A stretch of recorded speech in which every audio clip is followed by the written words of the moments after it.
Business Brain, episode 614 for Wednesday, January 15th, National Bagel Day, 2025.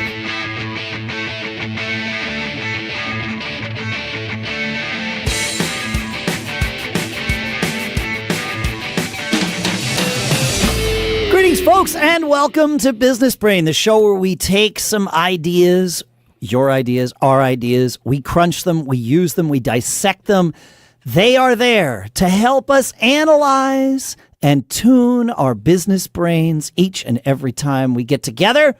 Our sponsor for this week is Shopify at shopify.com/businessbrain. That's where you can go to sign up for your $1 per month free trial. Well, $1 per month trial. It's not free. It's a $1 per month trial. And we'll talk more about that in a little bit. For now, back here in Durham, New Hampshire, I'm Dave Hamilton. And still out here in Lafayette, California, I'm Shannon Jean. Good to have you back, Dave. It's good to be back. Yeah, I watched some of your product reviews and stuff up on X. I thought they were terrific, and there was a lot of stuff that I liked. Tell us about how was the show? It was great. You know, CES. It's when we go out there. The primary show that I go there for content wise is Mac Geek Gab, right? Because it's all the tech stuff and everything, which is great. And it is our job to sift through the noise and find the gems and tell our audience about them, right? Nice. It's because if we told everybody about everything we saw at CES, it's just too much, right? I don't think, even if all you wanted to do was walk the show floor, I don't think the show floors are open long enough for you to do that. Oh. So you have, because they're in 6 different places and they're all over the place. Everybody should, if you get a chance to go to the Consumer Electronics Show once, doesn't matter what your field is, you should go, because it's mind-blowing. It is. And exhausting, but I love that kind of stuff. I tell you, I have my favorite product that you talked about. Okay. Which was that backpack, that Targus, that really nice little that thing. I mean, I love it. It just looked very crazy, overbuilt, and all the features, and I think that thing was great. I loved your breakdown on that. Thanks. Pricey. I mean, it was a higher end. Wait till you see the one from another company that's coming. Oh, okay. Yeah, it's embargoed, so I can't talk about it yet. But like, yes, $200 to $300 computer backpacks are the norm now. Yeah, if you I want guess so. something that's going to last and do all the things that you wanted to do. So, it's nice. I like backpacks. Our job for CES starts about a month and a half before we leave for the show. Okay. Filtering through all of the press releases and announcements and everything, and you know, reaching out to people we know and finding what we're going to do and coming up with a plan of attack. Now, I always say, if I don't have my schedule for CES built by December 15th, I am doomed. Yeah. And that's true. Because, you know, by that point, people start to disappear for the holidays and all those things. Sure. Yep. But I also know that once I get on the ground, my schedule is there unless inspiration otherwise strikes, right? Because there are things I don't know about until I get there. Sure. And then it's like, makes sense. Oh, well, this is better than that. So I'm going to have to, you know, you make it. I think I said to somebody during the week, I'm like, this week is a series of Sophie's choices, right? You're never going to be able to do everything you want to do. You're not going to see everything you want to see. And the one thing you really wanted to see is probably not going to happen. But the thing that you didn't even know was coming is going to surprise you, and it's going to be great.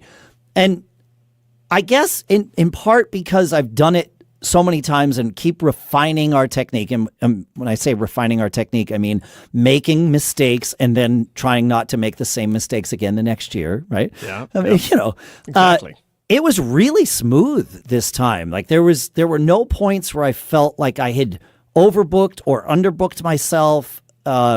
Travel between locations was smooth, but I also plan not to do a lot of that in the same day. You know, I'll say, okay, this go to one spot. Yeah, exactly. This day is going to be in this general spot where I can just walk from thing to thing. And then this other day is going to be over here and I can just relocate myself for the day. And so, yeah, it's cool. Fine. Yeah. Did you have a favorite product that really stuck out? I did. You know, I'm a Mac guy, and I was at the ViewSonic booth they at one of the events, I don't know if they had a booth on the show floor or not, but there's all kinds of different media events. So I was at one of their booths and one of the nights, and I'm talking to this woman that I know. She handles PR for them. I've known her for a decade and a half. And she's, showing me the things. She's like, well, we have this that you already know about, and this that you already know about, and this that you already know about. I'm like, yeah, okay. So nothing new. Okay, right. She's like, no, not really. And there's another guy there who's like standing behind the table, antsy and like dancing around. Talk to me. Yeah, he's like, and he's trying to get her attention without like making it obvious that he's trying to tell her, maybe. And finally, he's like, just both fingers pointing at this one monitor. ViewSonic, for $800 now, has a 27-inch 5K Thunderbolt monitor. Oh, wow. From Apple, that's $1,500. Yeah. From Without a stand. Without a stand, correct. Yeah. From LG, that's $1,200, or if you can find it used on Amazon, it's $1,000. And this is from ViewSonic. They make great quality stuff. I saw it. Forever. It's got a USB hub in it. It's got Thunderbolt daisy chaining, and I realize that to those of you who aren't Mac people, you might not even know what we're talking about, but that's okay because this is a huge deal for Mac folks. And I said to her, I was like, well, way to bury the lead here. Yeah. Like, why didn't you tell me? She's like, I forget, I'm like, okay, like, it's fine. Like, we're all humans. Like, and I obviously found out about it. But for me, that was the shock of the show. I did not expect to see anyone making that. So it was exciting. Yeah. Nice. That's great. I love it. Yeah. Like I said, if you get a chance to go to that show, you got to plan in advance. We have a couple of episodes where we've talked about ways to get the most out of trade shows. If you just wander around without any planning, you'll just burn yourself out and you'll waste a lot of time. But if you put a little effort into it, who you're going to go see, especially if you're in some related business, make appointments, try to connect with people. It could be a great event. All right, folks. You know that feeling when you've got a killer business idea and can't sleep because your brain won't stop buzzing? That's the entrepreneur's grind. And of course, I've been there. When I started using our sponsor, Shopify, for merch with two of my businesses, including my Mac Geek Gab podcast, I felt like we just hired the MVP of our team. Shopify makes it ridiculously easy to set up your store, customize it, and start selling. No coding required. And their powerful social media tools connect all your channels so you can sell wherever and whenever your customers are scrolling. Shipping, taxes, payments, Shopify handles it all in one easy dashboard, letting you focus on what you do best, growing your business. If Shopify were a person, I'd give it a corner office and a lifetime supply of coffee because it's just that good at what it does. So, why wait? Established in 2025 has a nice ring to it, doesn't it?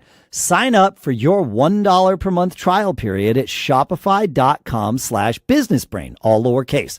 Go to shopify.com/businessbrain to start selling with Shopify today. Shopify.com/businessbrain. And our thanks to Shopify for sponsoring this episode. So last week we promised that we would talk about this topic about introducing emotion and desire in everything we sell. Yeah. And, I really neglected this concept for years and years. And it wasn't until I started selling luxury goods that it hit me that there's so much of this industry that we could co-opt and take into other businesses and try to use them. So I thought it would be worth, I don't have all the answers, but I want to put the opportunity out there if you're listening, in your head about how could you take your business or whatever it is you're selling, whether it's a product, a service, and kind of bring this emotion and desire, let's say, to your customers along the lines. It doesn't matter if it's like a $5,000 handbag or a $500 tool. There's something that desires. So like I said to Dave, I know there's a lot of stuff I saw. There was a funky little pen that tracked you as you wrote at CES. And I was like, oh, I really want that. I know it'll be in a drawer in 6 months, but I really want it. And so I'd love to take a few minutes and just talk about what the key points of this emotion and desire and how to try to bring it into your business. Sure. Yeah. And the first part is the thinking about things that add status and prestige. When I was selling handbags, I really didn't understand the importance of someone carrying this bag and how much more confident it made them feel. And in many ways, made them feel important. And they had a different kind of status, and it was prestigious. Even if I was selling a used handbag that had blemishes or something, no one else knew that this person didn't own that product from brand new, right? It's true. When you buy something, it is used on the second day.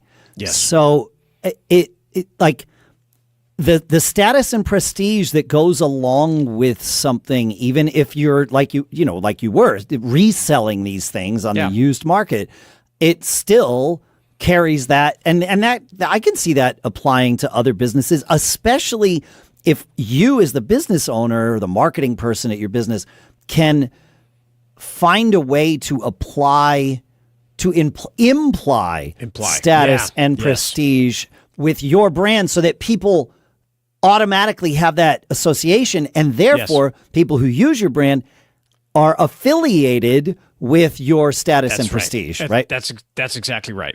And I've always made money. I was in the technology business, but it was always trailing technology, right? Sure. Right. If you're selling refurbs, stuff, right. And then all this kind of stuff, because it was they got the same power out of it, if you will, and the same feeling and the same utility, but they were saving money. But even I can remember when the first, like the iPhone 4 came out and you couldn't get the white ones. And, we got white case parts and put together white iPhone 4s, and they sold for 25% more than amazing a black one, because everybody, and I walked around. You wanted white. Yeah. Because you wanted white. And well, white was seen as being wanted. Yeah, because you couldn't get it. It's that exclusivity and rarity. And I noticed this one day. I was walking around the tech museum in San Jose, took my kids down there, and I had an iPhone 4 with a white case back on it. And I had 2 or 3 people come up to me, and it was just in my back pocket, sticking out, or maybe it was in a holster at that time. I was really stylish in a holster. And Shannon and every contractor on the planet. Yes. So I had this thing on the side, and you could see the white, and I had 2 or 3 people come up and say, "Hey, where did you get that white iPhone?" And I was like, "Oh, I don't have any cards or anything, but just go to, I gave them our website, and like, you can buy that back case. We sell them for like $50. You could put it on your own phone." So it was finding a way to bring that exclusivity and rarity at a lower price point, or just even that you could get it. It would be great. And we were making these ourselves, so they didn't have the Apple logo on them, because, we can't reproduce their logo. Yeah, people don't see that from afar, and most people are willing to overlook that. Yeah. That's right. I think we sold thousands of those white cases. So it is great. And I think also, this stuff is all like, it's aspirational, right? I want this thing. I want this new truck. I want this amazing. I'm sure if you walk onto a job site, there's all kinds of aspirational thing that contractors have, right? Certain kinds of tools, or a tool bag, or a vest, or whatever, right? Every industry. And every socioeconomic group has them. Yes. Yeah. Yep. And that, a lot of that also too brings this kind of validation, social validation. I wear the same boots that these guys wear. I'm in the club. Yeah, I'm in the club. So what if you're selling products into, certain channels, which I'm sure you are, or services, how do you identify what is it that are the, these aspirational things that have everybody that validates, when you use them? Because if you show up and you look different, that's okay, but everybody wants to be part of the team.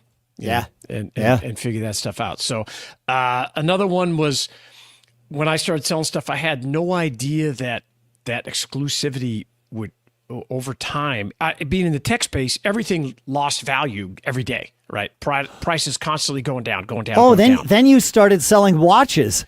And the prices were going up. Yes. And the same with handbags. I didn't understand Yes. it until some people came out and they're like, well, why are you selling it for that price? I was like, well, I don't know. And then somebody said, you can't get that bag for 2 years if you order it brand new. And I was like, oh, I need to raise my price. And so then I learned to target things that you could not get.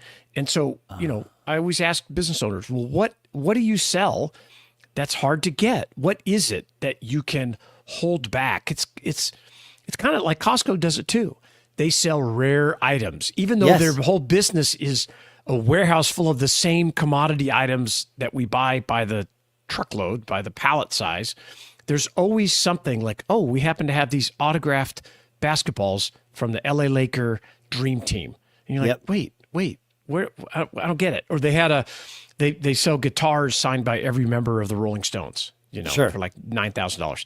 Well, what can you have that's up on a pedestal that people are just blown away from, that attracts them in to buy your everyday stuff? Oh, interesting. Yeah. Right. Because that's what they're doing. They're getting, they get PR out of it. They do stuff. I see. Okay. So just not even intent. Certainly if somebody wants to buy it, sure, happily you'll sell it to them. But the point is to use it as the shiny thing that brings people. The hook. Yes. It's the hook. It's like, look, we did an episode called the Whistle, the Workhorse, and the Whale. Yeah. And, the Whistle is the product that's a great deal that attracts everybody. The Workhorse is the stuff you sell, you make your money on. It's everyday in and out.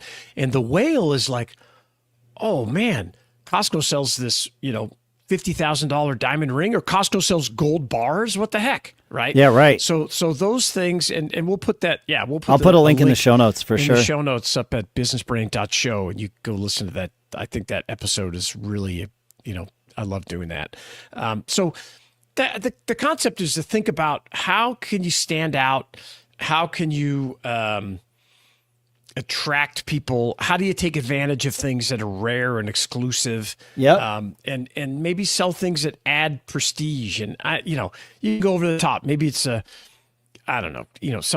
product with a lifetime warranty. I hunt all the time, and there's all these high-end waders that are double and triple the price, but they tell you, hey, this will be the last pair of waders you'll ever buy.